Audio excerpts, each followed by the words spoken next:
Good afternoon, ladies and gentlemen. It's Kev from Kevin's Corner, where I try to make sense out of nonsense. That's right, and here I am to do that. It's been a couple days now since y'all have seen me, and I got some explaining to do. However, first things first, want to make sure, notifications are gone out. I see they have. Let me see. Very satisfied. Okay. All right, I got one person. Some people saying hello. Well, hello there. Greetings and salutations to all. Now, can y'all hear me? All right. Somebody said New England, what? Northeast Florida? Okay. All right. Atlanta, Georgia. That's what I'm talking about. Georgia. Sweet Georgia. All right. So people said they can hear me, and I'm assuming y'all can see me.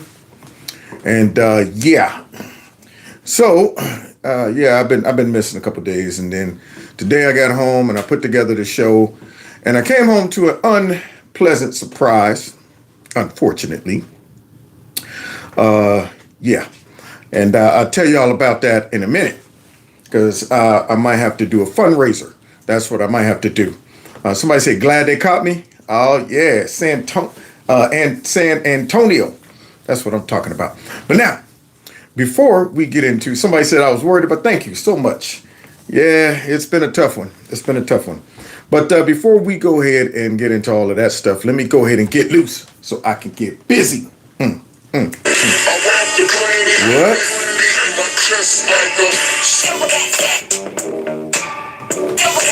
Real gorilla.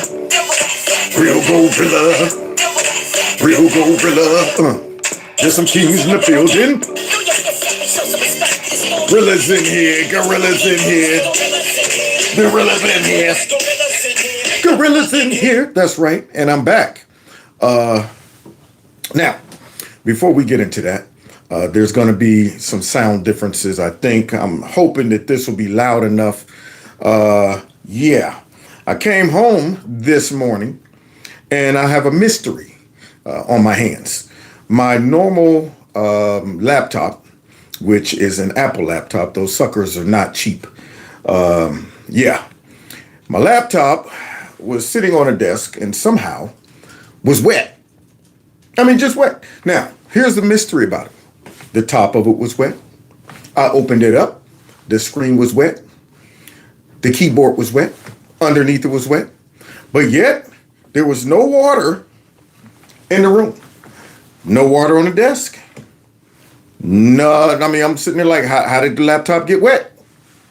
Well, needless to say, I think the laptop is done.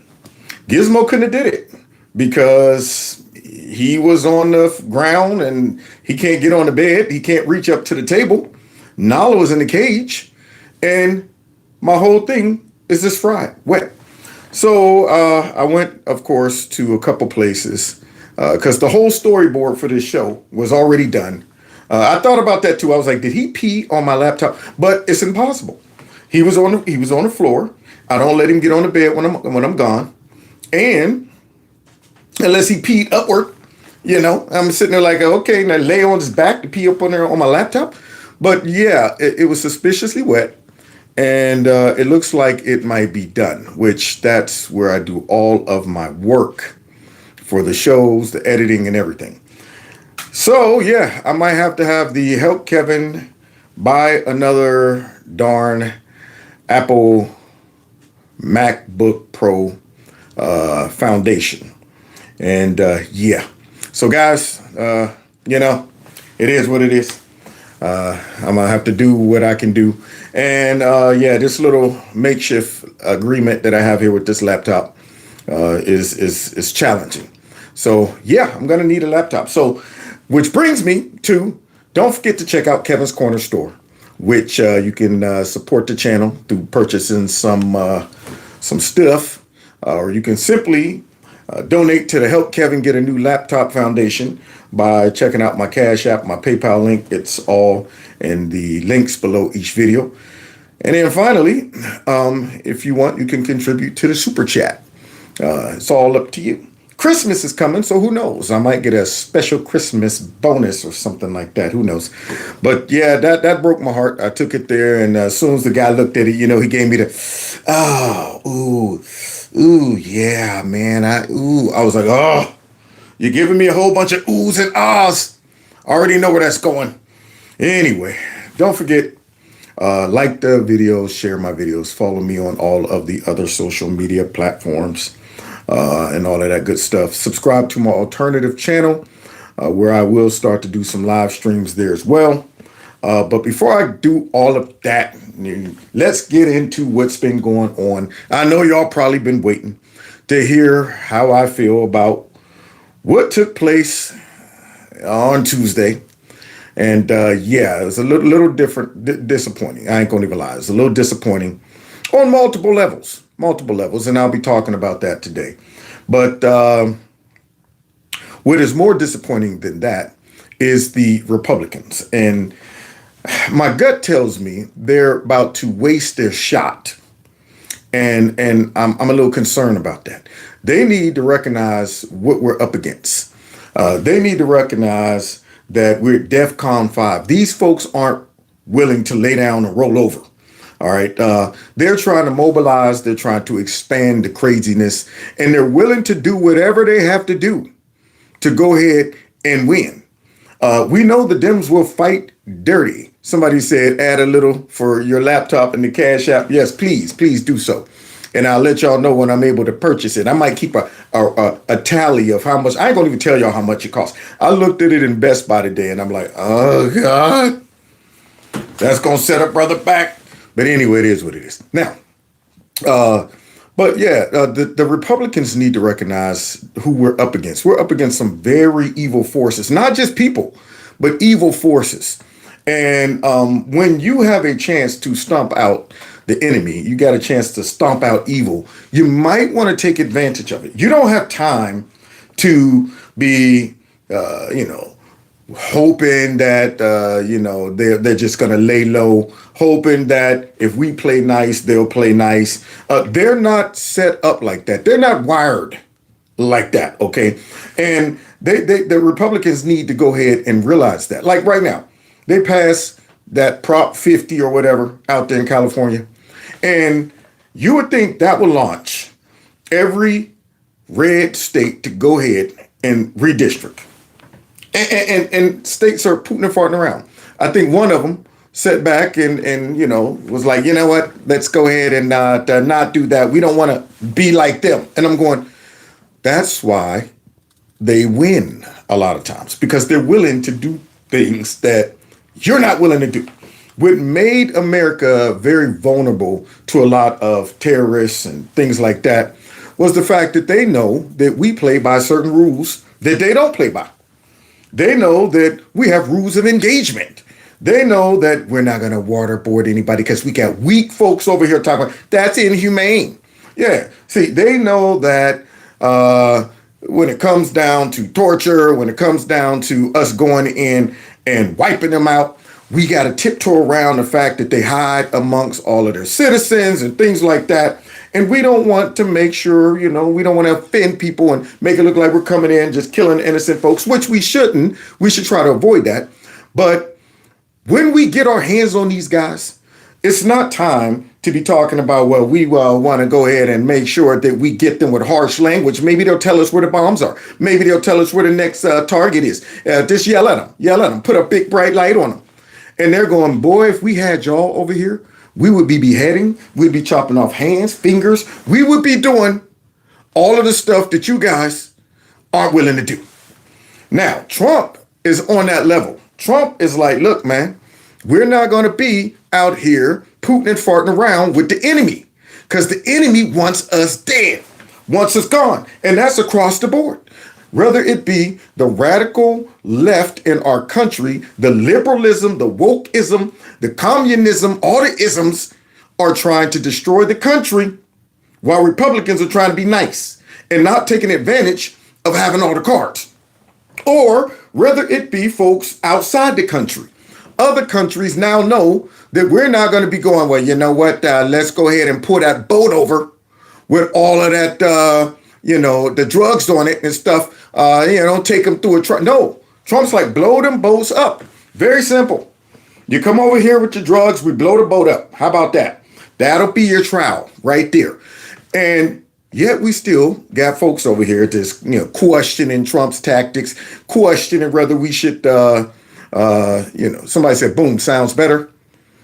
Yeah, he said, boom, sounds better. Yeah. Questioning whether we should be that harsh, questioning whether we should handle some. And I'm going, weakness will get you killed. And, we're so generous. We're so diverse. We're letting folks into the country that have evil intentions, whether it be to take advantage of our system or to change our system. One of the two.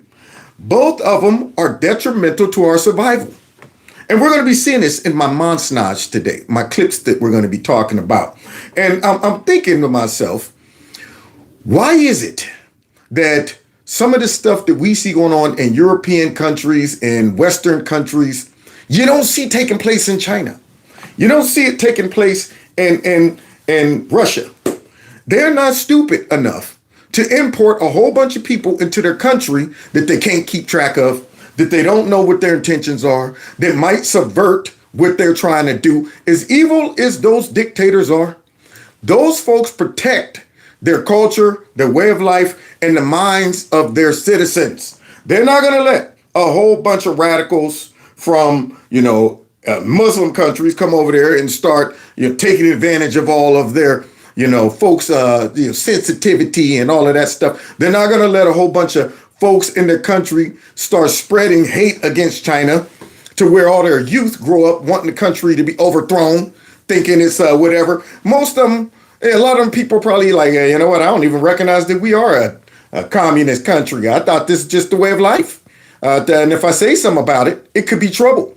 But yet, we've allowed ourselves to be subverted by a lot of folks who all you got to do is just have a little smarts to see what they're up to and what their intentions are. But to accompany them, we have a raggedy, corrupt, evil party, and then a weak one that ain't doing enough to stop it. However, before we get into all of that, we got to say goodbye to someone very dear and near to my heart. Everybody knows her as Nasty Pelosi, but I like to call her Bag of Bones. Mush mouth, monkey paw hands, Nasty Pelosi. That's right. She's retiring. Yeah, the nastiest of them all. She's one of these people that are evil. One of the people in our country that would love to see our country just collapse, but yet they stay in power and they stay rich. So let's get into her farewell and check on Nasty Pelosi and her exit. That's why I want you, my fellow San Franciscans, to be the first to know. I will not be seeking re-election to Congress. With a grateful heart, I look forward to my final year of service as your proud representative. It's just a vile creature. Now she went from nice to nasty? You say nasty? With that twisted mouth? Came out I wanted you to first know. You're peasants. You mean nothing to me. You're nothing but serfs. What? This is on TV? Oh, wait. I better go ahead and lubricate my mouth so I can lie by taking my medicine. Oh, yes. That's good, Nasty. Now, I was talking about you serfs. So now she comes out talking about how she's been proud to serve all the people and it's sad to see her go and all of that stuff. Only thing I'm going to miss about Nasty Pelosi is the fact that she's nasty and funny. But look how evil this woman is. Look what she has to say about Donald Trump on her way out. Okay, so y'all ready for her? It's just a vile creature. The worst thing on the face of the earth. But anyway. Vile creature, the worst thing on the face of the earth. That's what Nasty had to say about our president. Now you see how nasty she is? She's going to take all of that nastiness into the afterlife with her. That's how foul she is. So that's what she had to say about President Trump. Now, the crazy part about that is she knows he's not foul. She knows that there are countries who love President Trump for what he's doing to help them. She knows that there are millions of voters who love the president. And she calls him a foul creature, the most evil, the worst thing on the earth, and all of that stuff. And I'm saying that's really an attack on us too. And what you're saying, Nasty Pelosi, is that your judgment, your character, okay, your judgment of character is way better than ours. Way better. You're able to see this vile, evil creature, and we're not. We all voted for him. We might as well went out and voted for Diablos or you. So that's what she has to say about Trump. And let me tell you why. Here she goes. You think he's the worst thing on the face of the earth? I do. Yeah. I do. Why is that? Because he's the president of the United States and he does not honor the Constitution of the United States. In other words, he don't let Democrats do whatever they want. He's not a part of the Uniparty. He's fighting actually for Americans. He's enforcing the law. And you're calling it not honoring the Constitution. Well, we're going to see just who's nastier in a second. In fact, he's turned the Supreme Court into a rogue court. Oh, yeah, because they're not all in the bag for you guys, because they're not woke, even though they make some bad choices as well. But here she is. All of this crap that she's coming up with is really because the Democrats aren't in power and we don't have a puppet in the White House to cover up all of their evilness on both sides. Okay. And here she is with that monkey paw. You see it going back and forth right there. He's abolished the House of Representatives. That's odd. I didn't know press. That. He's chilled the press. He's scared people who are in our country legally. See? Now you see her? All of this crap is because he's messing up Democrats and their little nest egg, the stuff that they put in place. So now he's scaring people in the country legally. Those are lies. All of these are lies. And yet, because they lost to Trump, in spite of all of the evilness, all of the efforts that she was a part of to stop this man, all of them failed. They lost. And her conclusion is Trump's the evil one. That's right. Well, let's go ahead and go back down the history of Nancy Pelosi to see just who's evil. Crazy Nancy Pelosi. She's crazy as a bedbug. And how? It's clear that this governor has a vision for our country. Y'all see that monkey paw up there? It's clear that this governor has a vision for this country. Well, let's go ahead and see her judgment, because she just said Trump was the most evil, foul person on the planet. And now she's up here, basically cheering on a lizard man. A lizard man. So let's hear about this so-called person with a vision for the country. Has knowledge of our country and our state. The state of California, the fourth largest economy in the world. Gavin manages that way, with great dignity. Oh, really? He has strategic thinking about how to get things done, and that is what has brought us together here. When this opportunity occurred, Gavin had a plan. Uh-oh. He's a man with a plan. A man with a plan. That's what brings us here today. Now, isn't that funny? How nasty just judged Donald Trump? All of his corruption. He's the president and he's not honoring the Constitution. Well, let's go ahead and see about her judgment on her nephew. Little nepotism for Neppy. So let's see. Let's see what she's talking about. Oh, really?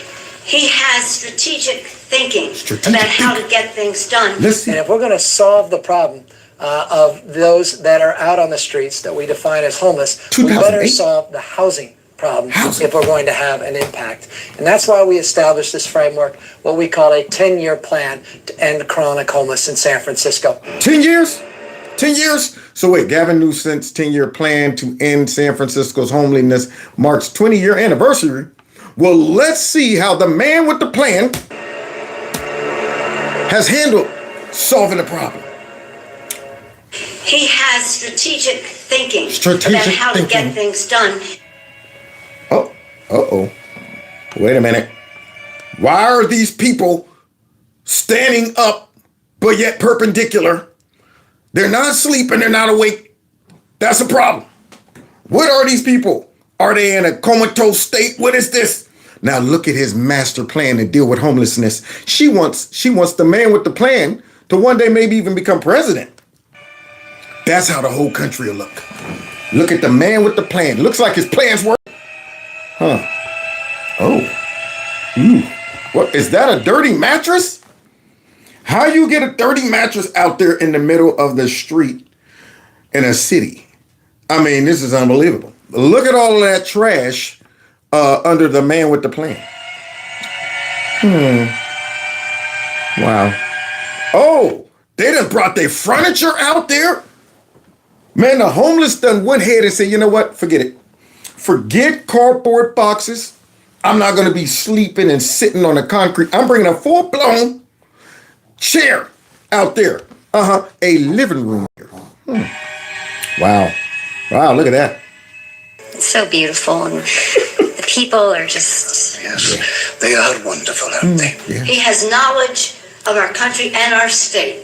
Yeah, let's check that knowledge of our country and our state. The state of California, the fourth largest economy in the world. Okay, they are packing up their U-Hauls and they are saying bye-bye. Once again, a new study is showing What? They're leaving that utopian society? They're leaving the man with the plan? With the strategic thinking? What? that more people are moving out of California than actually moving in. One of our business and tech reporter, Scott Budman. And Scott, we've been saying this for the last couple of years. Well, it's actually 5 years in a row, Jessica. I say that's the California way. There it is. You see the man with the plan? I say that's the California way. Yeah, but what you didn't see is that split tongue right there that just came out. 5 years in a row is consistent.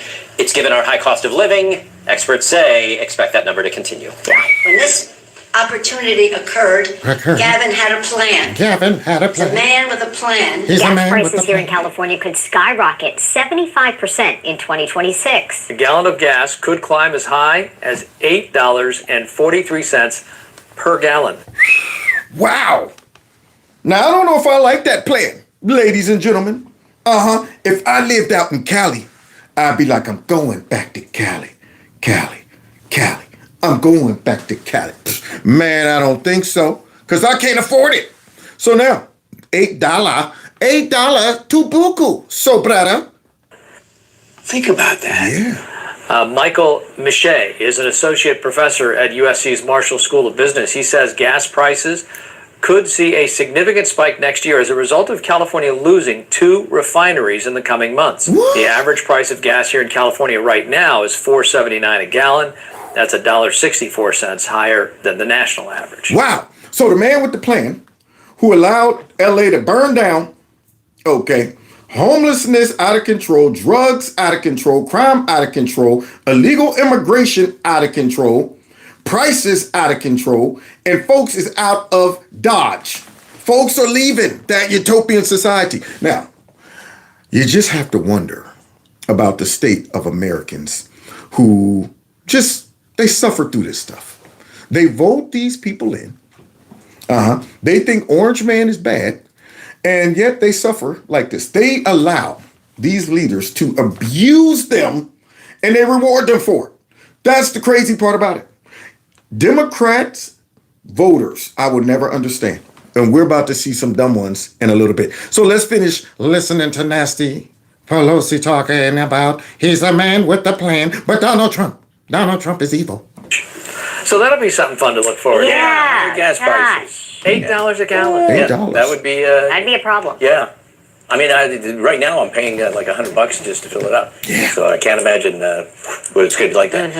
Wake up. What the hell? It's clear that this governor has a vision for our country. Our country. There it is. That's the vision.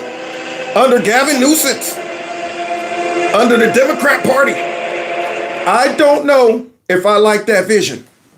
Because that's what would happen if we don't stop these Democrats when it comes down to them spreading across the nation. If we allow them to finagle their way back into power, it will be hell to pay. This is perhaps our last opportunity to do away with these folks And yet we got the nasty one who's doing away with herself. And this lady right here is proud of her. May remember this moment. Oh, look at she that. Ripped up a copy of President Trump's State of the Union address. Mr. President. Yeah, that's a nasty woman right there. President, please don't characterize the strength that I bring to this meeting. An impeachment is not a pleasant experience, but the president gave us no choice. No choice. It was always a part of the plan. And it will be a part of the plan, again, if we don't stomp them out in these midterms. Not only do the Republicans need to get tough, but the voters, conservative voters, and folks in the middle need to recognize what's at stake. People don't realize what's at stake, but we're getting a snapshot when it comes down to what they're really trying to do and what could happen to the country, especially on Tuesday. So let's go ahead and continue watching her and her nasty exit. There's a domestic enemy in the White House. In the White House. She made them really angry, but at the end of the day, there was often grudging respect for some of the things that skills that she brought to the table. Oh yeah, there were people who respected her legislative ability and being a political boss. I mean, she was the boss of her conference. Nancy D'Alessandro. And there is. Now you see these dummies? These dummies are too smug to recognize Scott is insulting nasty. Yeah, he's not sitting back giving her a farewell and that's right, she was great. They think he japping her up, but he's about to go ahead and subvert their expectations. For political operators, a lot of respect for that. I'll tell you this, I don't know how much we raised over the years off of sending out fundraising appeals based on Nancy Pelosi, but it was a metric butt ton. I'm telling you right now, putting Nancy Pelosi in fundraising mail or fundraising emails would always produce. And by the way, it's not often that someone can become a titan of both Washington and Wall Street. Yeah. Republicans will remember her as one of the most successful and prolific day traders. She beat the S&P 500 by 559%. Woo-wee! But yet they praise her. They think she was great. She was a pillar. That woman took advantage of people for years. She enriched herself, empowered herself, never did nothing for her funky, raggedy state, never did nothing for the country, horrible policies, and yet they're talking about she was great, she got things done. She got nothing but evil done. And yet they're trying to celebrate her like she was something to do. Only thing she had done is a lot of money for her and Paul.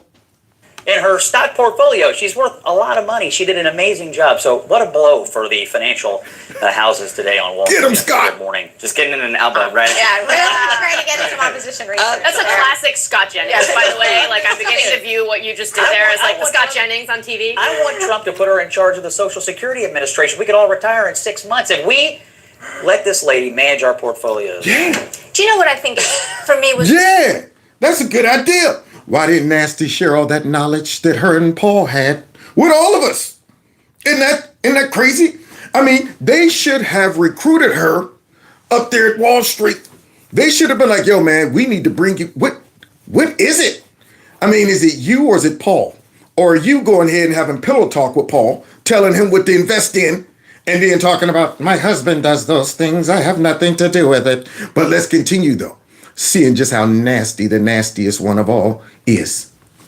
To put a ban on stock trading for members of Congress is even a thing is because of Nancy Pelosi. I mean, she is rightfully criticized because she makes, I think, $174,000 a year, yet she has a net worth of approximately $413 million. What? Boy, that is great money management. I mean, she must have been saving and pinching pennies and stuff like that, putting something aside and all of that to make all of that money off of that salary.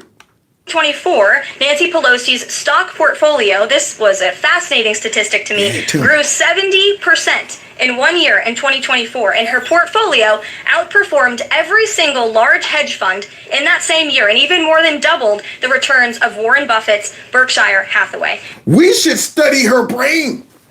Yeah, we should be bringing her and Paul in talking about, are you psychic? Or you got ESP? What is it? How are you able to do it? I mean, you're out, performing our best people. Unbelievable. How did she ever do it, y'all? Remember, though, she's great, and everybody wants to celebrate her departure. So I think the president stands with the American people on this. He doesn't want to see people like Nancy Pelosi enriching themselves. They are terrified because I'm going to be their worst nightmare. Oh, God. Now, I'm a little concerned about what's happening to Marjorie Taylor Greene.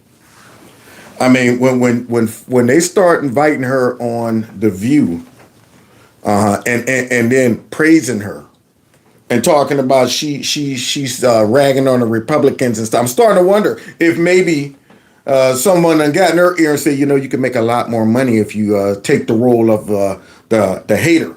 Yeah, if you go ahead and stop being, you know, so magnified and start softening up a little bit and criticizing Republicans and perhaps Trump, we'll make it worth your while. We'll make some book deals. You know, what you want to do after you get out of Congress, huh? If you got aspirations, we might be able to help you, water you down.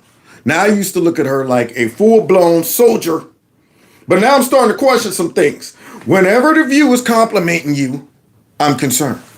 Yeah, whenever you go on CNN and you're saying nice stuff and they're not trashing you and going at you, they hated this woman, hated her. But now all of a sudden, they want her on all their shows and stuff. Woo! Now, that's back in the day when she was radical. And let me just say this about Nancy Pelosi. Tell us. Oh, yeah, I do have a message for her. Yeah. Yeah. This the Marge I used to love. I just want to say to Nancy Pelosi, she's a hypocrite. She's an anti-American. Yes. And we're going to kick that out of Congress. Yes.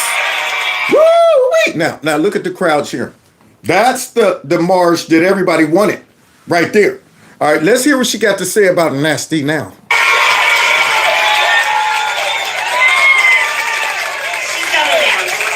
She's going down. Visiting angels, America's choice in home care.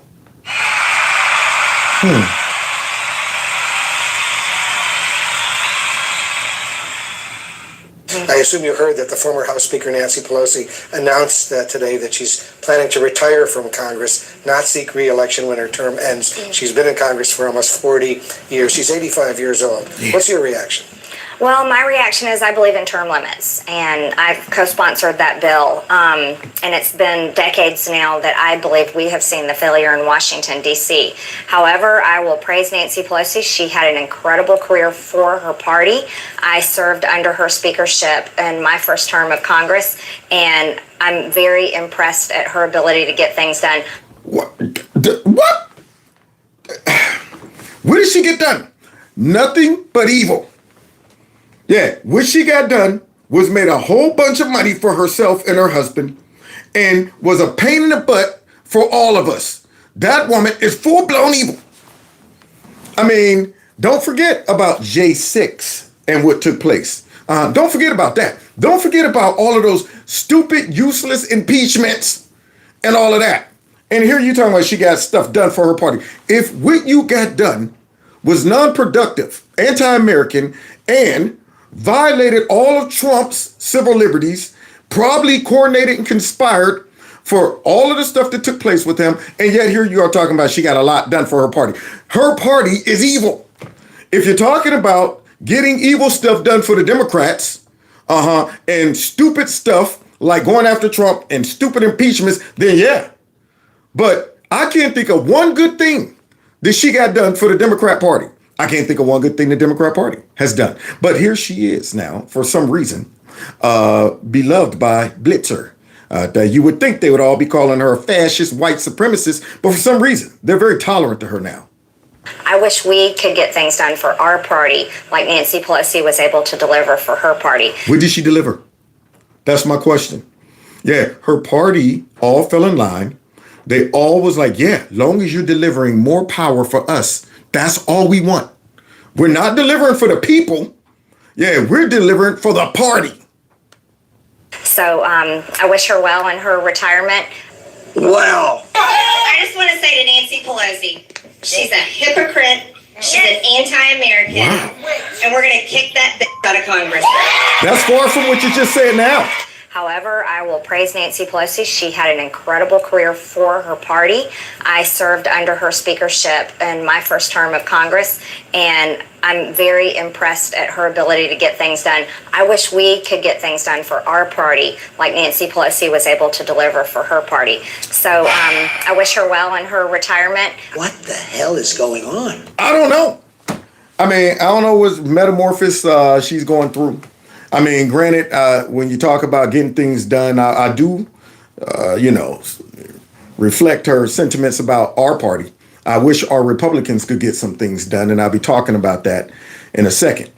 However, my gut tells me that they are starting to use Marjorie Taylor Greene, and whenever they start inviting her on these programs, it's for a reason. Normally they wouldn't bring her brand on their programs because they looked at her as too, confrontational, too radical. But now all of a sudden they're starting to invite her on these programs, and they're being nice. They're being nice. And then she's saying nice things about nasty. You don't say nice things about nasty. This is what you say about nasty. Oh yeah, this is how you do it. Thank you very much. Thank you guys. Thank you guys. Thank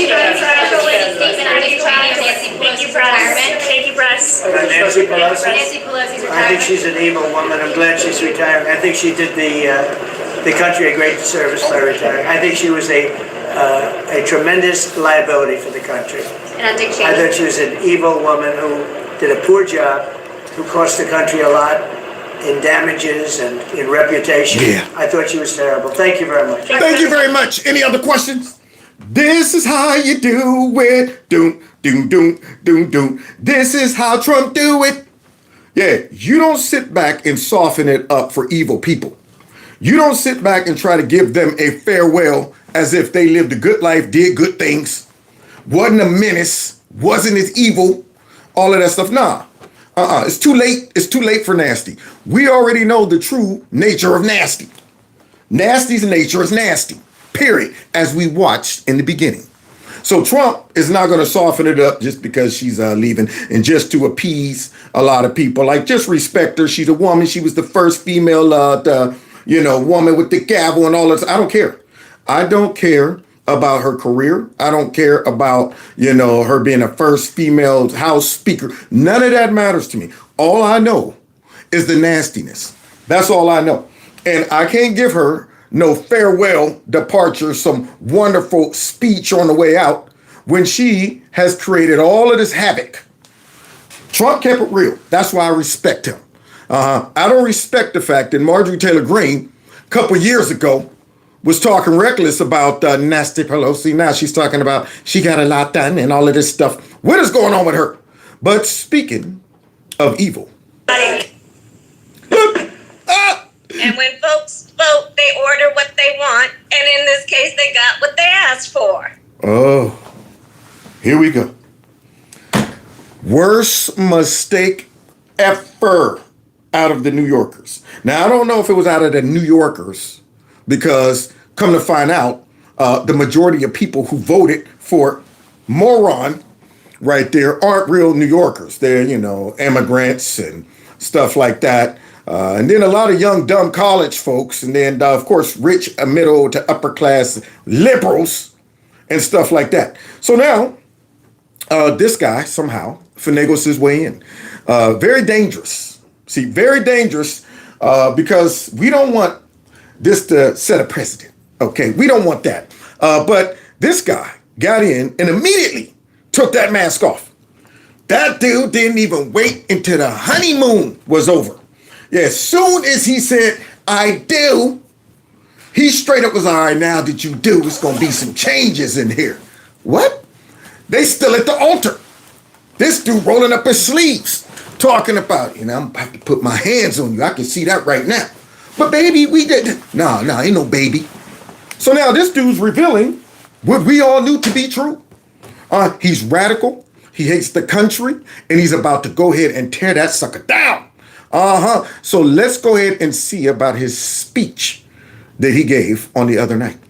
We can now make a major projection in the New York City mayor's race. CNN projects that Democratic Socialist Zoran Mamdani, the Democratic candidate, will be elected the next mayor of New York, New York. Scott, do you think the White House should be listening? I mean, look, these are blue states, and Democrats were supposed to win.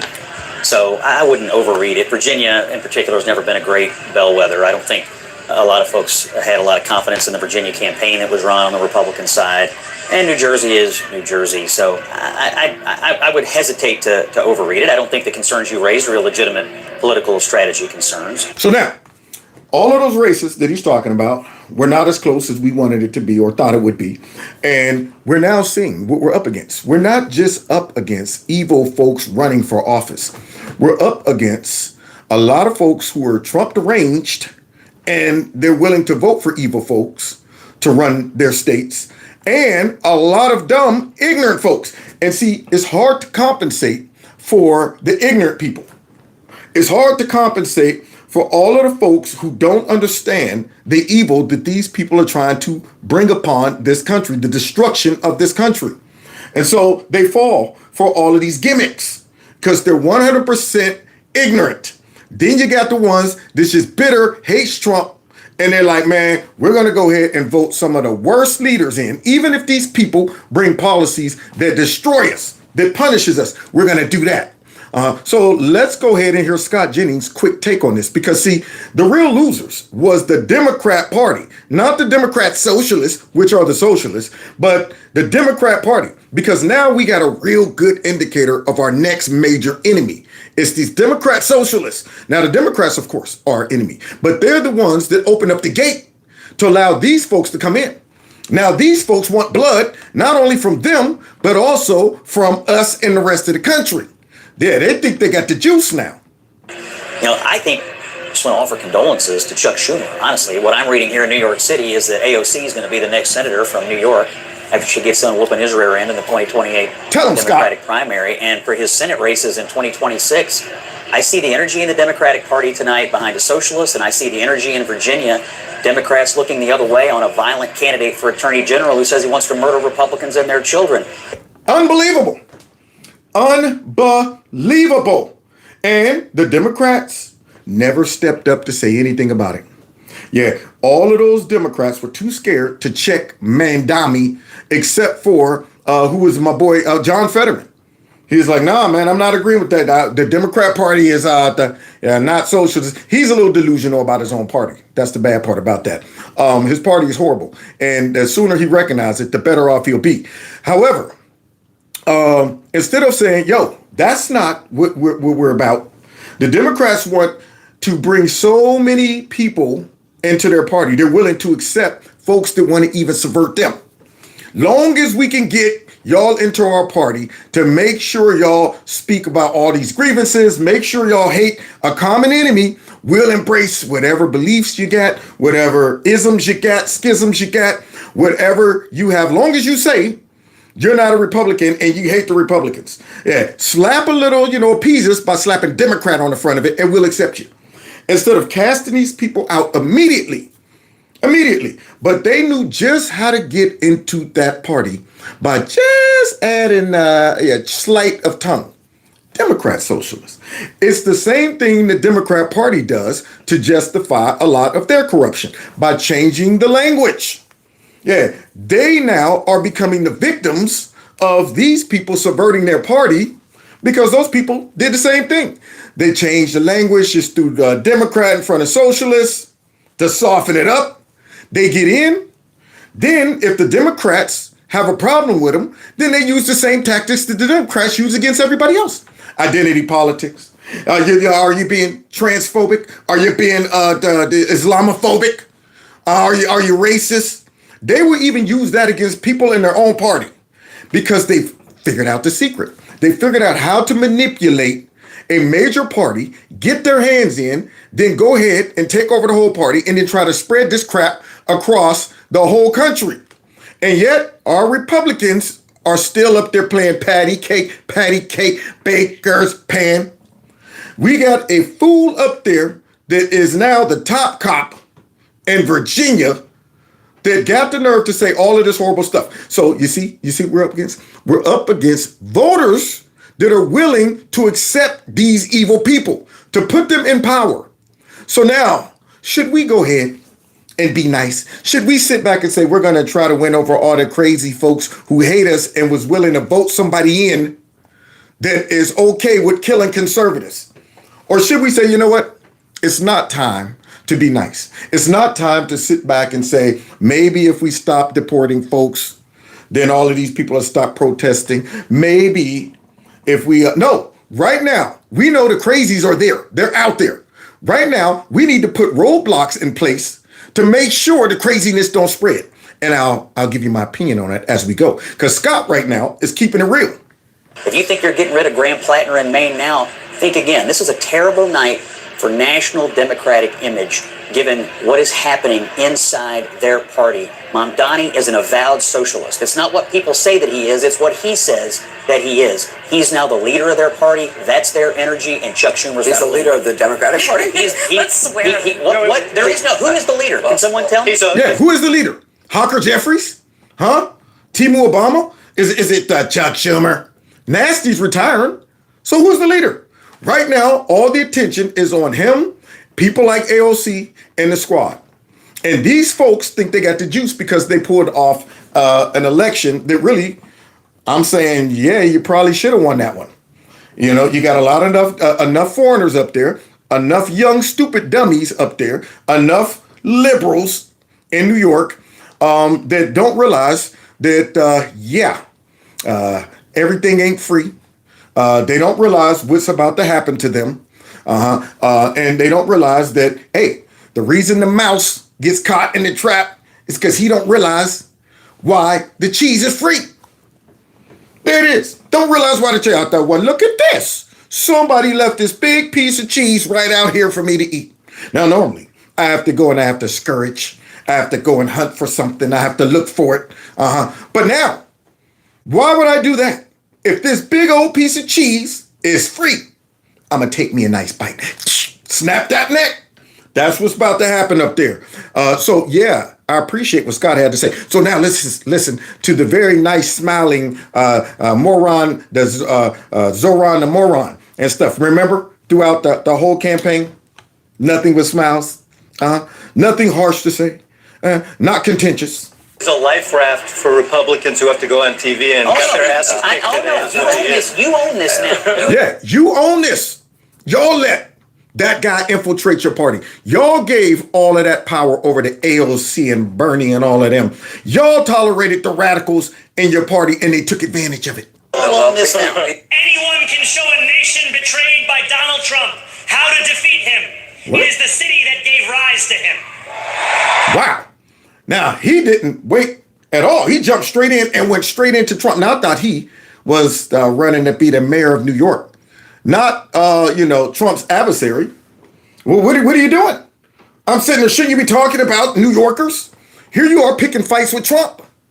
What's up with that? But listen to the dummies, the morons, this cheering.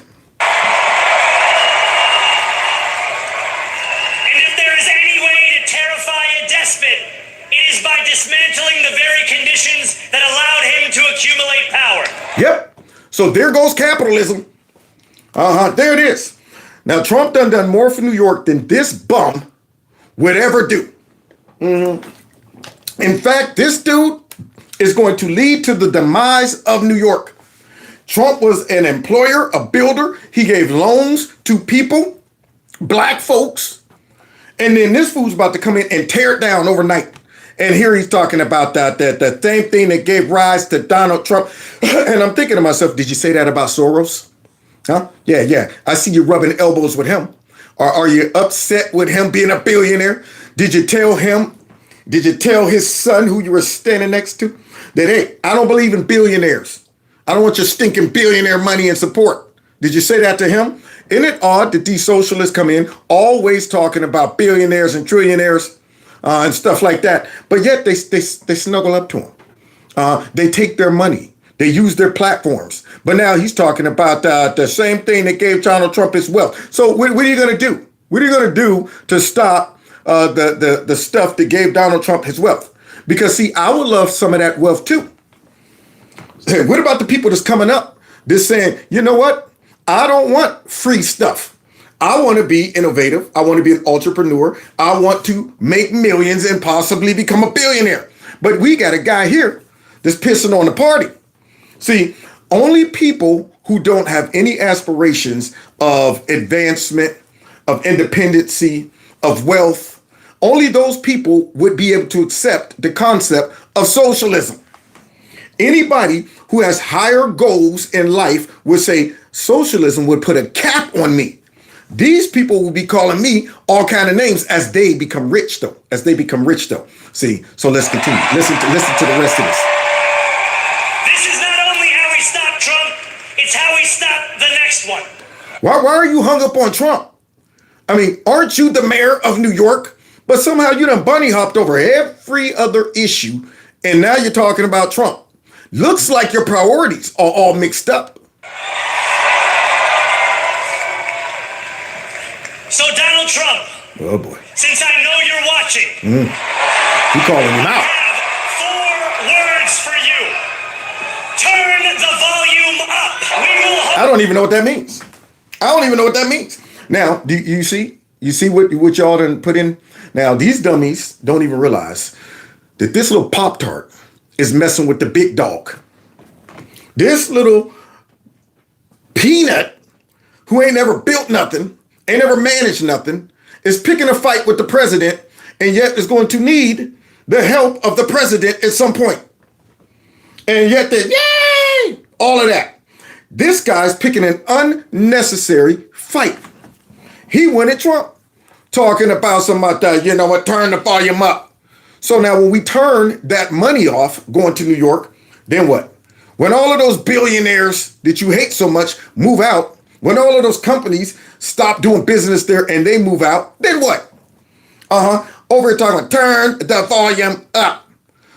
So he's promising to go after Trump, stop all the folks who might want to be billionaires one day as well.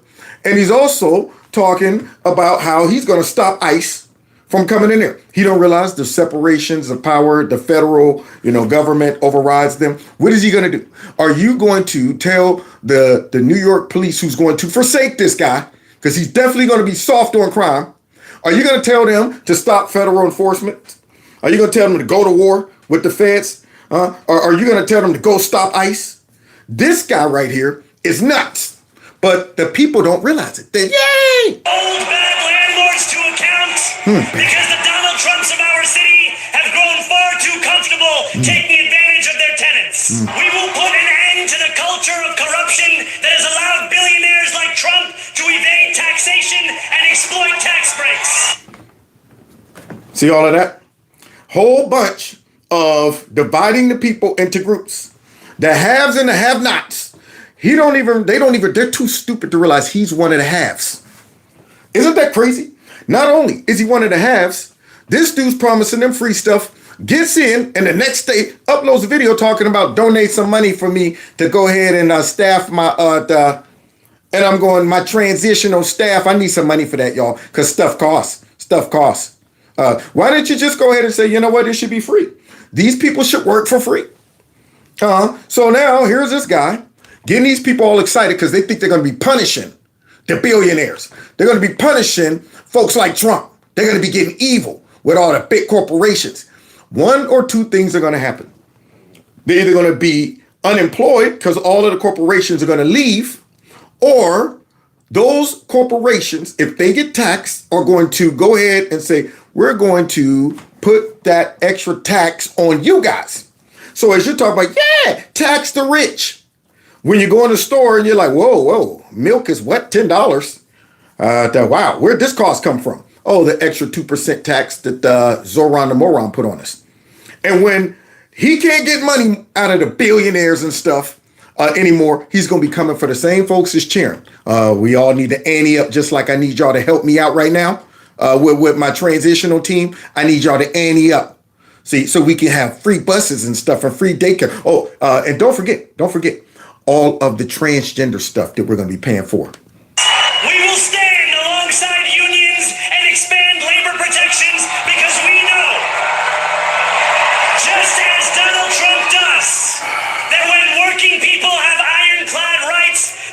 forces who seek to extort them become very small indeed.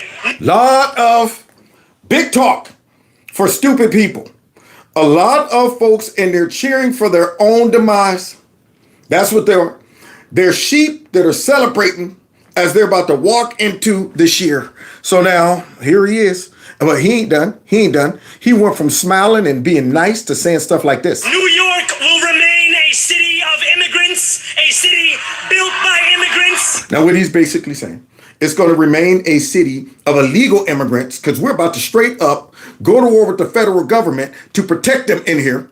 And now, instead of saying it's built by Americans, it's built by folks who came here, formed a country, worked hard, built this country the way it is, became a sovereign nation, but he want to over jump that. He wants to make sure he focuses on the immigration thing.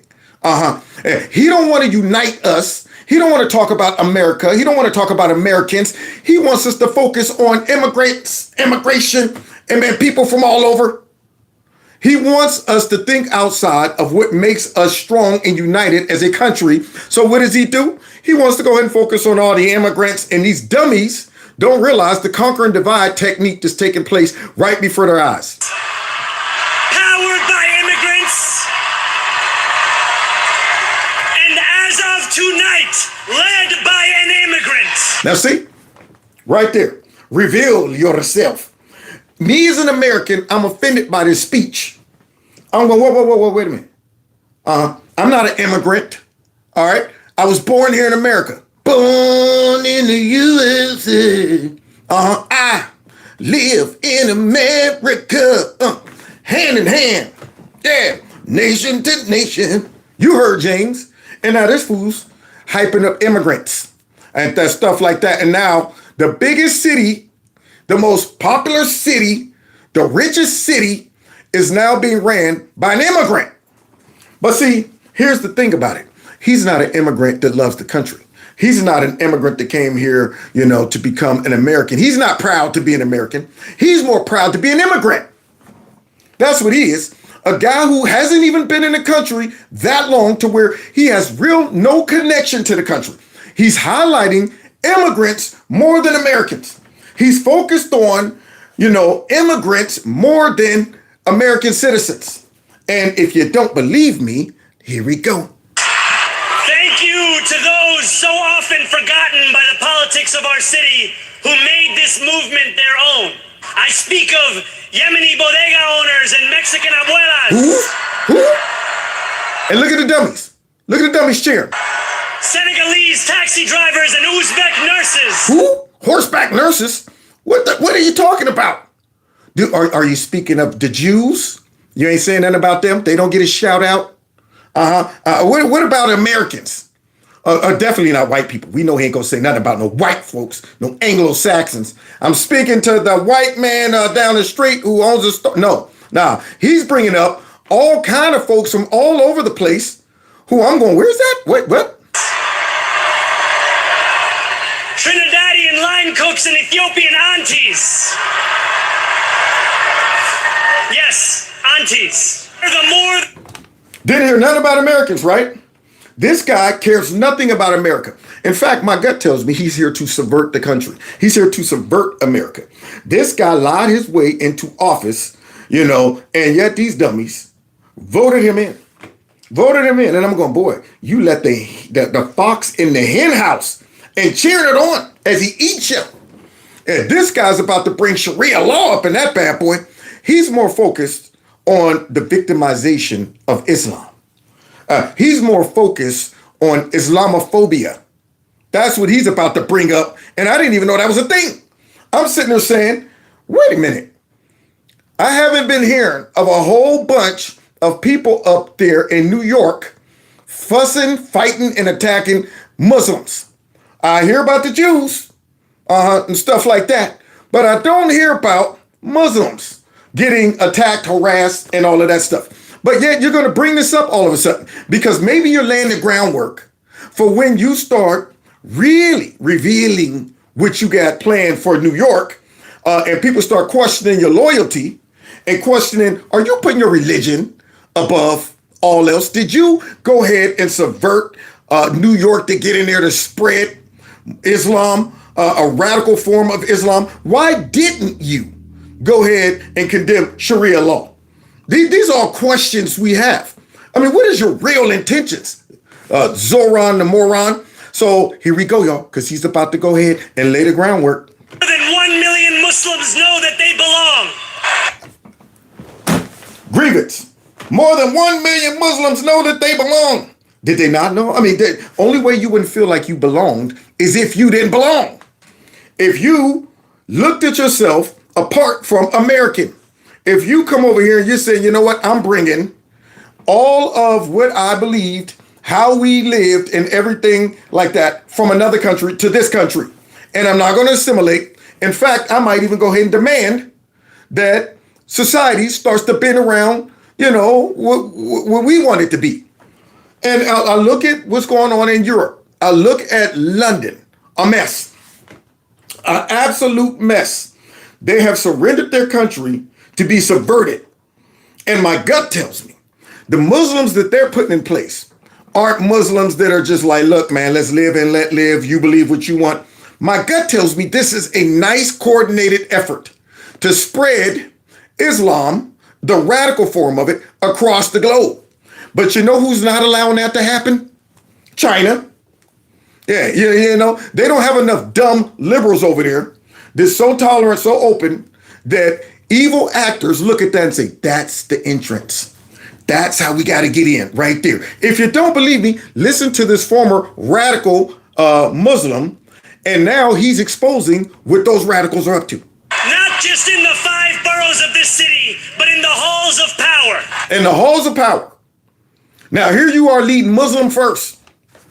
Here you are coming in talking about, Muslims and Islamophobia and all that stuff. And I'm going, so all the other phobias are gone now? I mean, the Jews have been pretty persecuted. And my gut tells me you're not very favorable towards them. But now here you are leading with Islamophobia. I didn't know that was a big thing. So he's about to bring that up like this is something that's been going on around the U.S. for a while. And I'm going, really? I mean, we haven't heard about Islamophobia for a long time until now you getting in. And here you come talking about Islamophobia. So let's go ahead and hear from this Muslim guy right here. No more will New York be a city where you can traffic in Islamophobia and win an election. So now, he wants his religion to bubble wrap him from all of his radical, crazy policies. He wants his religion to bubble wrap him from all of the stuff he was saying about the Jews and stuff back in the day. Yeah, when you question him on it, you can't do that. That's Islamophobic. There it is. Yeah, you're just scared of us. And they know that. They know how to use these things to back you up off of it. Now, who is enabling them to do that? Dumb white liberals. Dumb white liberals that are out there. Yay! And listen to this guy. Extremist, Islamist, fundamentalist, I would only vote left. Why is that? I saw them as very stupid. I saw them as very stupid. Islamists, radicals, extremists will only vote left. They will only vote for Democrats and stuff like that because they see them as stupid. They see them as the gateway to come in and spread radical Islam across the globe. And let's go ahead and see what else he got to say about those stupid people. I would fear the conservatives because they come with principle. And that's not someone they can brainwash. Yeah, not someone they can brainwash. We're brainwash proofed. That's why when Zoran the moron stepped on the scene, I saw right through him. I'm like, this dude's a snake. This dude wants to get his hands into power and spread his radicalism across New York. Yeah, this guy wants to burn it all down. This guy wants to come in and take over the whole Democrat Party along with the other dummies that are on board with him. And here this guy is revealing it. But yet our folks won't even listen when it comes down to Muslims who tell you what radical Muslims are up to. They're too dumb to realize that. We have seen Muslim after Muslim tell everybody what their goals are. They're like, look, man, y'all think y'all can go ahead and appease these folks? Y'all gonna learn. if y'all let them over here to your country, if you have unchecked immigration, if you put them in positions of power, you're going to learn that they use all of your liberalism, your stupidity, your radicalism, your desire to fight against the system, conservative values, used it all against you to get in power.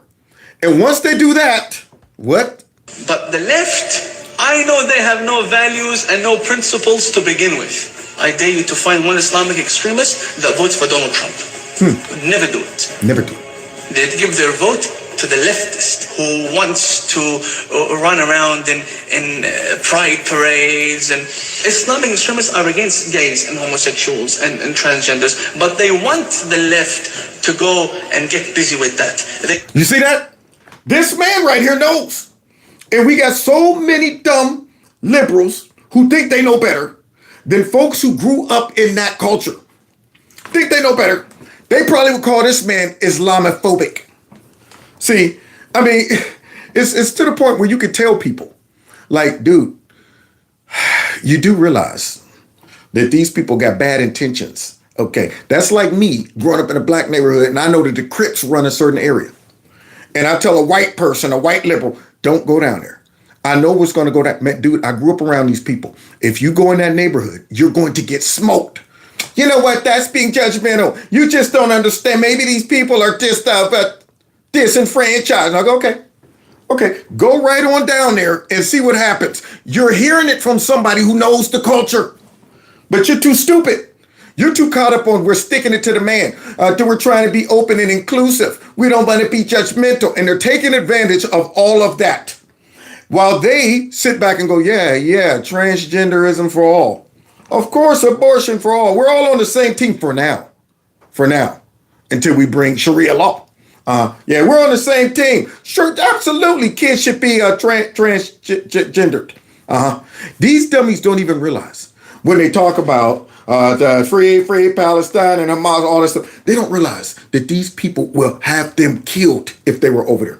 They don't even realize, they don't even believe in all of this crap that these dumb liberals are over here celebrating. And then they talk about that. That's right. We're so happy that we have a Muslim now running New York who's only been here for a short amount of time, come from another country. You don't know what this guy's intentions are. You don't know who's backing him. You don't know what, their expectation of him is. But definitely it is to subvert our country, starting with the biggest city in United States. Go for the big dog. Tear that sucker up. They want them. Go speak about the climate. Go speak about abortion. Go kill your sons. Go do that. And she's fighting for abortion rights and all the other. My body, my choice. Yes, go do that. But would she have an abortion? Never. So what they do is they pretend to be okay with a lot of these dumb white liberal policies to get them on their side and to open up the floodgates to let them in. They pretend to be okay with that. They block that out. I believe there is a part of Islam that says, hey, if you have to lie to deceive the infidels, then it's cool. Whatever we got to do to spread Islam across the globe. So if we got to go in pretending we're okay with gay rights and stuff, dummies over here, gays for Palestine, the transgenders for Palestine, stupid white liberals wearing burqas and stuff because they want to identify as ethnic and supportive of Islam. And I'm going, if you were over there on September 6th, they would have killed you. You do understand that. But yet, these dummies, and you're hearing it from a Muslim. Never. Would she kill a Muslim in her stomach? Never. What is the fundamentalist and jihadi agenda for America? Yes, please tell us. Man who knows better, who's been a radical Islamist in the past, but now has woken up. Tell us. The future of America has to be Muslim. And boy, sticking one big fat one in the office up there is a great way to start that. And if you don't believe me, here's a Muslim right here talking about it. So know this, that Islam will enter every house. What? Every house. Wait a minute. Don't worry about the Islamophobes. They can yap all they want. Their children will be Muslim. Y'all hear that? Don't worry about Islamophobes. They can yap all they want, but their children will be Muslim. How you like that? How you like me now? I don't know about you, but I don't want Islam in my house. I don't want that. Keep it where you are. You believe what you believe. I'll believe what I believe. But see, this ain't like the gospel of Christ where you just spread it with love and kindness. This is, if you don't accept this, it's coming down your throat one way or another. Yeah, this ain't one of those, we like to invite you to church on Sunday, brother. It's up to you. Jesus is there for you. No, this is, you're going to accept Allah or else. And yet here he is saying it. All those people of Taif, go to Taif today. Show me a kafir there. All Muslims. All Muslims. Read Tariq al-Thaqafi. Al-Thaqafi, this Qabila is from Taif. Great mujahideen, great ulama, they came from the children of those that used to throw the stones. So Islam will enter every house. What's the question? Are me and you going to be a part of it? Y'all hear that? It will enter every house. Does that man seem like he's a live and let live kind of guy? Does that guy seem like he's okay with you believing what you want to believe? You think he's going to tolerate, if he was in power, you think he'd be tolerating all those dumb white liberals out there that's, yay! You think he'll be worried about women's rights, the trans rights, trans kids' rights? You think he'd be worried about that? See, so these fools who, don't realize this is a wonderful way to subvert a country. Yay! We're excited that they put a big fat mole right up there who wouldn't condemn Sharia law, wouldn't condemn it, wouldn't denounce it. I wonder why. I wonder why he wouldn't do that. Maybe he's thinking like this guy, but he knows to keep the white dumb liberals in his corner, he has to now pretend to embrace some of their crazy radical policies for now. This new age will be defined by a competence and a compassion that have too long been placed at odds with one another. We will, as he sits back and divides us, ain't brought up nothing about Americans, just straight up talking about every grievance, every victimized group, every person from every other country but this country. We will prove that there is no problem too large for government to solve and no concern too small for it to care about. Well, that's strike 1, 2, and 3 right there. That's the opposite of what Ronald Reagan was saying. So basically, give us all power and control. Let us get all in your business, all in your life right now. That's what we want to do at the expense of the dummies who are going to be paying into the tax, whatchamacallits. Now, I don't know about you, but I don't want government all in my life. And this guy is telling everybody, this is how dumb they are. They're cheering for this. Yay, more government. Yay, more non-dependent independency. More the government has control over your life, the less independent you are. And these fools don't realize it. They don't even realize it, man. Here they are thinking that, well, we got the freedom to swim all over the place, but they don't realize they're going to be fish in a big fat aquarium, in a big fat bowl. Thinking we're doing stuff, we're making progress. We got the freedom to keep swimming around in a circle, but we're not in the ocean. We can't explore. We can't go out there and do what we want to do, and we can't make our own path because we're hooked on this so-called free stuff that ain't free. And they should have learned it real quick when this fool came out the next day talking about, by the way, I need y'all to hook me up on some money real quick. You ain't ask Soros for that money? The billionaire that you hate? Yeah, but you want the people to fund you with your transitional team. Already. He didn't even wait. Got in office immediately, like, give me some money. But wait, you think he's done? He's the greatest actor you have. He turned himself into a hood ornament for the poor and the downtrodden. He's a rich kid who is a great actor. He play acts. Yeah, I'll tell you what, I can understand why. Scott's keeping it real. Play acts. So I can understand why you'd be leery of an actor in politics. I'm just saying, there's no other obvious Democrat. He has all the energy behind him. You talk about slicing and dicing the electorate. He's going to slice it and dice it in one way. Oppressors and oppressed. Bam! Because he knows what works. In fact, anyone who wants to subvert a country, that's what they do. come in, divide the country, and start vetting the people against each other, oppressors and oppressed. And if you want to really do it, you get on the team of the folks who's always talking about grievances, the people who's more sympathetic to all of your stupid causes and stuff like that. People are too kind and too stupid and naive to realize that you're coming in to take over their country and destroy it. And I guess it's okay that you come in and you, even though you say you hate America and it's the worst country and it ain't never done nothing, and you're not talking about anything good about Americans or America. You're talking about every other country, every other culture but American. And yet, the only religion that you bring up that is under persecution is Islam. It's not Judaism. It's not all religions that are persecuted. We're standing against it. It's not Christianity, even though they're being slaughtered over there in Africa. It's not that. It's the Muslims. It's the Muslims. You just happen to be Muslim. You're talking about now Muslims are in power and all of that. And yet those dumb voters don't even see it. Like these idiots right here who Scott has to go ahead and school. That dude was an actor and y'all fell for it. And I want to find out if he has it in him to give it up. I don't think he does, because that's the energy in the Democratic Party. It's oppressors and oppressed. That's why the Jews in this city feel scared, because they know he has labeled them as the oppressors. That's why people who... That's why they didn't get included in that speech. He didn't say the Jews that own the bagel stores, the Jews that own... He didn't include them. He definitely didn't include no white folks, and he never mentioned Americans. Isn't that odd?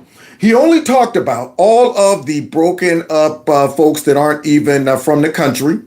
And then, of course, it's all of you folks who want free stuff, who are mad at the powerful and the rich. All of you are against them. That's what he did.